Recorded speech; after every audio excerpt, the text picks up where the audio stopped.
तुम्हारी माँ की सेवा मुझसे नहीं होगी। अपनी माँ को मायके भेज दो। अपनी माँ को मायके भेज दो। मुझसे उनकी सेवा नहीं होगी। अभी भी ये शब्द शर्मिला जी के कानों में गूंज रहे थे। उनकी बहू निशी इतनी निर्दयी कैसे हो गई, जो अपनी सास के लिए ऐसे शब्द बोल गई। आखिर निशी ने अपनी शादी के 3 साल बाद ही उन्हें आईना दिखा ही दिया, लेकिन वो तो सास थी। इतनी आसानी से हार तो मानने से रही। बस अब वो निशी के माता पिता का इंतजार कर रही थी। आखिर उनकी बेटी ने ये शब्द बोले तो बोले कैसे।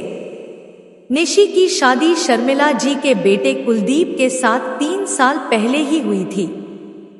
हंसती मुस्कुराती निशी ने ससुराल में जल्दी ही अपनी जगह बना ली। हर काम भाग भाग कर करती थी, इसलिए शर्मिला की भी उससे खुश रहती थी।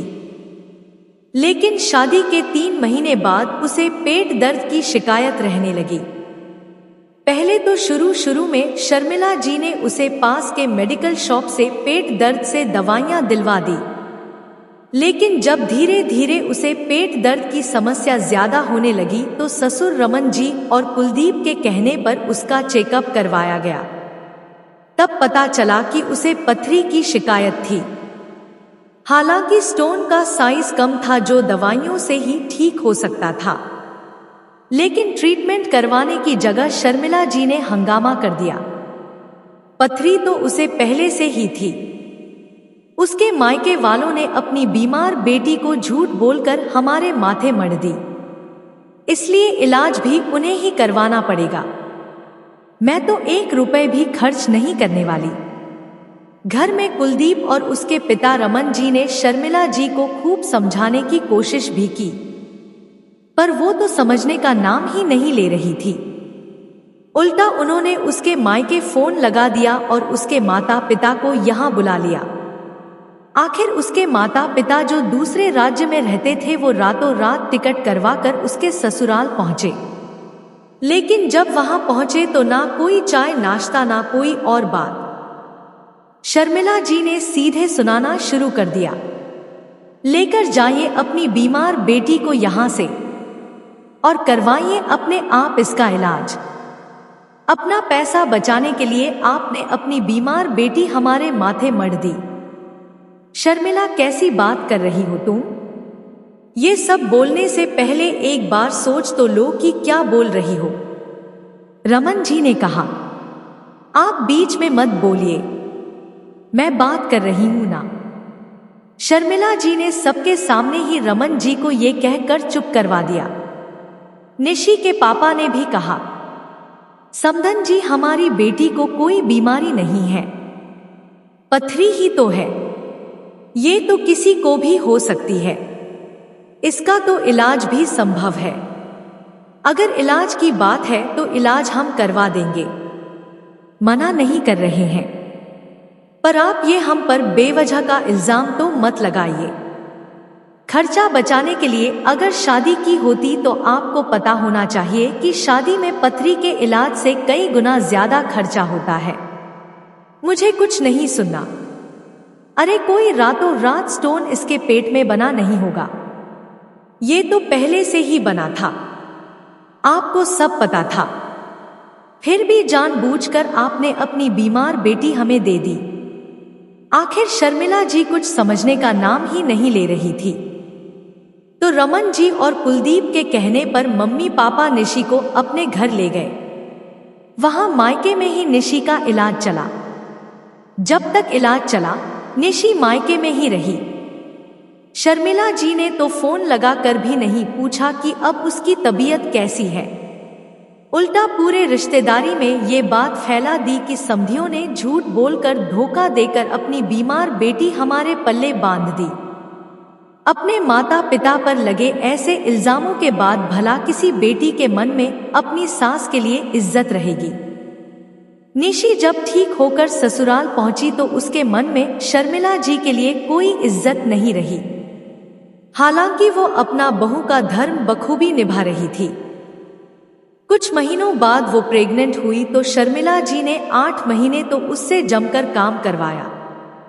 लेकिन जब उसका नवा महीना शुरू हुआ तो उस समय भी उसे मायके भेज दिया, ये जानते हुए कि डॉक्टर ने उसे सफर के लिए मना किया है। जबरदस्ती सफर करने के कारण निशी को डिलीवरी के टाइम काफी समस्याओं का सामना करना पड़ा, पर भगवान की कृपा रही कि उसकी डिलीवरी में उसके बच्चे को कोई नुकसान नहीं हुआ। अब तो निशी का मन घृणा से भर चुका था। जानती थी कि दुनिया में कोई अमृतत्व तो लिखवा करके आया नहीं है। एक न एक दिन बीमार तो हर शख्स को पड़ना पड़ता है। लेकिन आज जब सासू माँ बाथरूम में फिसल कर गिर गई और उनके पैर में फ्रैक्चर हो गया, तब निशी ने कुलदीप को साफ साफ कह दिया, आप अपनी माँ को मायके भेज दीजिए, मुझसे उनकी सेवा नहीं होगी। किसी को भी इस बात की उम्मीद नहीं थी कि निशी ये शब्द कह देगी। शाम तक निशी के माता पिता उसके ससुराल पहुंच गए।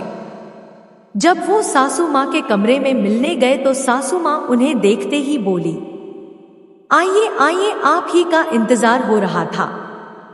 सुनी अपनी बेटी की बातें, इससे मेरी सेवा नहीं होगी। अरे उसने ऐसा कैसे कह दिया कि मुझे मायके छोड़ आए? अरे उसे क्या यहाँ पूजने के लिए लाए हैं? यही संस्कार सिखाए हैं आपने उसे कि अपनी सास की सेवा मत करना। माफ करना समधन जी, पर ये संस्कार हमने नहीं सिखाए हैं, ये तो आपके सिखाए संस्कार है। अचानक निशी की मां ने हाथ जोड़ते हुए कहा, ये क्या बकवास कर रही है आप? जी मैं गलत तो नहीं कह रही हूं। सास को सेवा तो चाहिए लेकिन बहू का कुछ करना नहीं है। फिर भला बहू के मन में सास के लिए इज्जत कहां से होगी? आप खुद सोच कर देखिए कि आपने निशी के लिए कभी कुछ किया था क्या? जब जब उसे जरूरत पड़ी वो मायके में ही थी, या शायद जबरदस्ती भेज दी गई थी। निशी की मम्मी की बात सुनकर सासू माँ भड़क गई। अरे आप जैसी माएं होती हैं जो अपनी बेटी का घर बसने नहीं देती, उल्टा अपनी बेटी को समझाने की जगह आप उसे मेरे खिलाफ भड़का रही है। बस करो शर्मिला, कुछ भी बोले जा रही हो। अपनी गलती क्यों नहीं मान रही हो तुम? आखिर समधन जी गलत तो नहीं कह रही है। जब जब बहू को तुम्हारी जरूरत थी तुमने उसे मायके भेज दिया। हमारे मना करने के बावजूद भी तुमने ऐसी हरकतें की। अब किस मुंह से उससे सेवा की उम्मीद करती हो? आज रमन जी ने सबके सामने शर्मिला जी को डांट दिया। ये देखकर शर्मिला जी चुप हो गई। आखिर निशी के माता पिता कुछ घंटे रुककर वहां से रवाना हो गए। शर्मिला जी के लिए रमन जी ने एक नर्स रख ली, वही उनका सारा काम करती थी, जबकि निशी अपना घर का काम और अपने बच्चे को संभालती थी। ऐसे ही और वीडियो के लिए हमारे चैनल को सब्सक्राइब करें और वीडियो को लाइक करें। धन्यवाद।